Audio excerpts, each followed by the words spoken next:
Good morning class. बेटा आज का आपका टॉपिक है पर्ल कल्चर। चलिए इसके बारे में समझते हैं। A large number of molluscs are found on land and in water. इसके अंदर बहुत सारे मोलस्क्स पाए जाते हैं। इसके अंदर नंबर ऑफ मोलस्क्स जो कि आपके ज़मीन पर और पानी में पाए जाते हैं।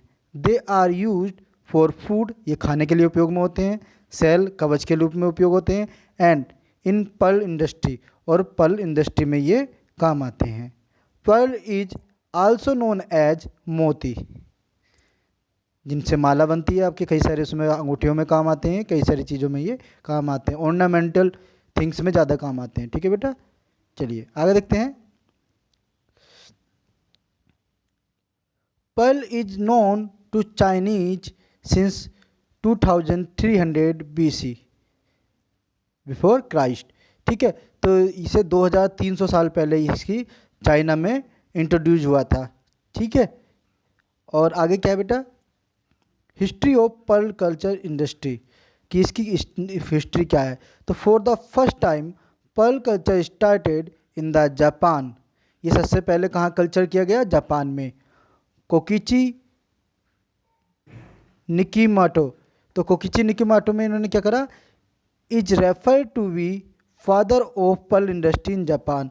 ये इसमें पर्ल इंडस्ट्री के पिता कहलाए गए।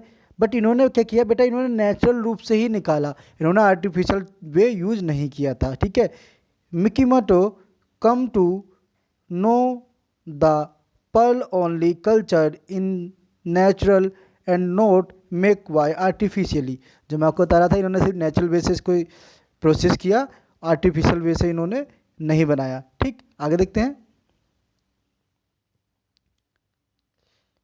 Then Tokichi Nishikawa, a government scientist of Tokyo University, was the first person who was produced pearl artificially। तो ये जो टाकिची निशिकावा हैं, ये एक टोक्यो यूनिवर्सिटी के साइंटिस्ट है गवर्नमेंट, और इन्होंने सबसे पहले पर्ल को आर्टिफिशियली प्रोड्यूस किया।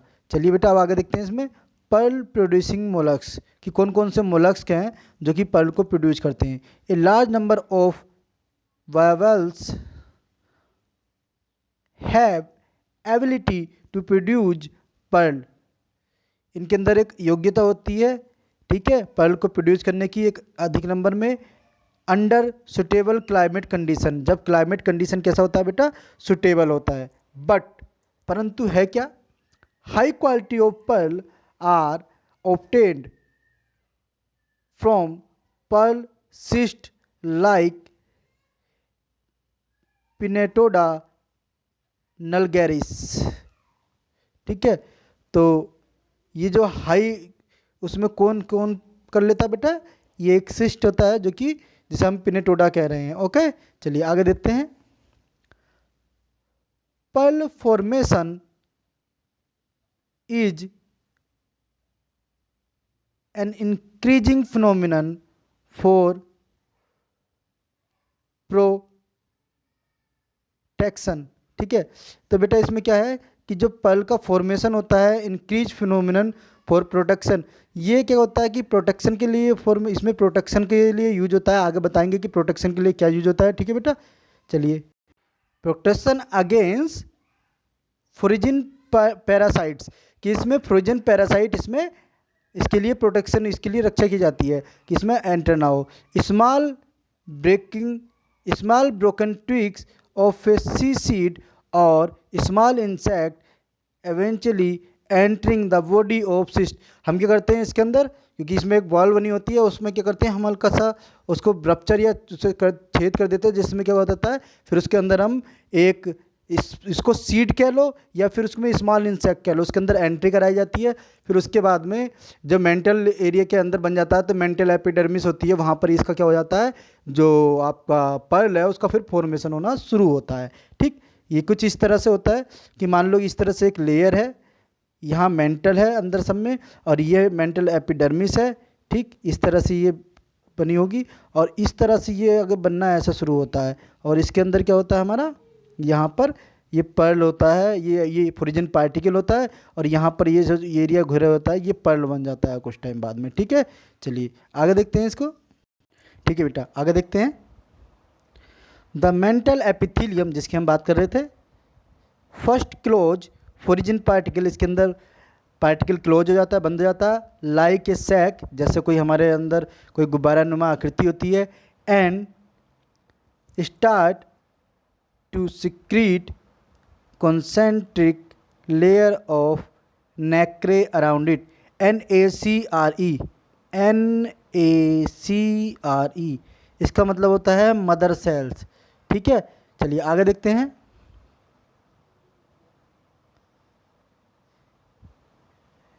nacre is secreted continuously by the epithelial layer of the mantle and deposited around the frozen particles in the form of several layers and ultimately the pearl is formed। बेटे नेके ये जो होती है ये कि secretion शुरू करती है एपिथेलियम लेयर के चारों ओर, ठीक है, of the mental and deposited around it. उसके चारों तरफ क्या है, एक जो फ्रोजन पार्टिकल है एक इस तरह का सब्सटेंस सिक्रीट करना शुरू करती है, जिससे क्या होता है एक लेयर टू लेयर चढ़ती चली जाती हैं, और अल्टीमेटली अंत में क्या होता है कि पर्ल का एक मोती का फॉर्मेशन हो जाता है।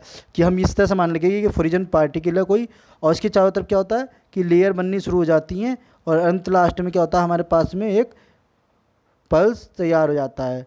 ठीक, इसको बेटा हम बाद में एक डायग्राम के थ्रू दिखाएंगे आपको। चलिए आगे है पर्ल इंडस्ट्री की इंडस्ट्री। इसमें क्या है, औद्योगिक एरिया में मोती का कैसे होता है। Although pearl industry basis of pearl formed, ये पर्ल के बनने के ऊपर फॉर्म्ड है कि मोती का वहाँ पर उत्पादन कैसे होता है, बाय ओयस्टर के द्वारा, but artificially pearl is also produced, हम आर्टिफिशियल ओयस्टर के थ्रू आर्टिफिशियल भी इसको प्राप्त कर सकते हैं। This whole process is very complicated, बहुत जटिल प्रक्रिया है, and time taking and can be managed as given below.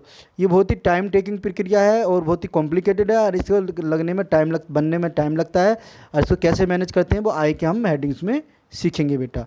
ठीक है, चलिए कलेक्शन ऑफ ओयस्टर। ठीक, the oyster are collected from the bottom of sea by the diverse.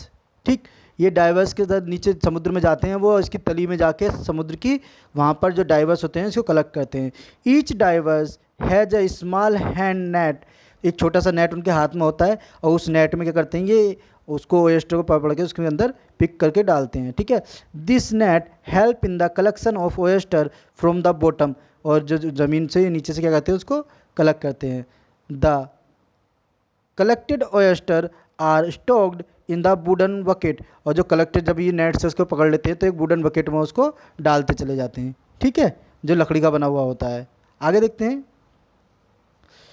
For pearl industry and proper supply of oyster, pearl industry में देखा जाए और proper supply of oyster की supply बनी रहे, its egg are incubated artificially, उसके जो eggs होते हैं हम आर्टिफिशियली संश्लेषित रूप से उसको हम क्या कहते हैं आर्टिफिशियली रूप से हम क्या करते हैं बेटा उसको इंक्यूबेटेड करते हैं। ठीक है, चलिए आगे देखते हैं। Which solve the problem of obtaining oyster for pearl industry, जो कि इस समस्या का हल कर देती है। हम उसको बार बार तो समुद्र की सतह से निकालते नहीं रहेंगे, तो हम क्या करते हैं उनके एग्स लेते हैं और उनको आर्टिफिशियली संश्लेषित रूप से उसको हम क्या कर देते हैं उनको ओवन में रख के इस तरह से रख के उनको क्या कर देते हैं हम बेटा अपने पास रख के, फिर आर्टिफिशियली रूप से हम उनको क्या कर देते हैं इस प्रॉब्लम का समस्या का इंक्यूबेटेड कर लेते हैं। इंक्यूबेटेड का मतलब क्या होता है बेटा आपको उसको हैज कराना। ठीक है, उतना प्रॉपर माध्यम में टेम्परेचर देना जितना कि उसको हैच होने के लिए चाहिए। ठीक है, चलिए आगे देखते हैं।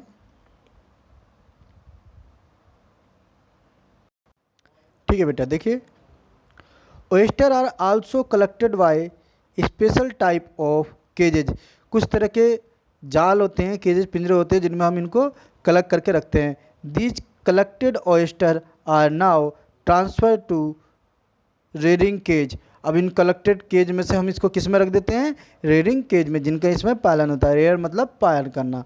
ठीक है बेटा, चलिए इसको हम अपने नेक्स्ट वीडियो में बताएंगे। ओके, थैंक्स बेटा।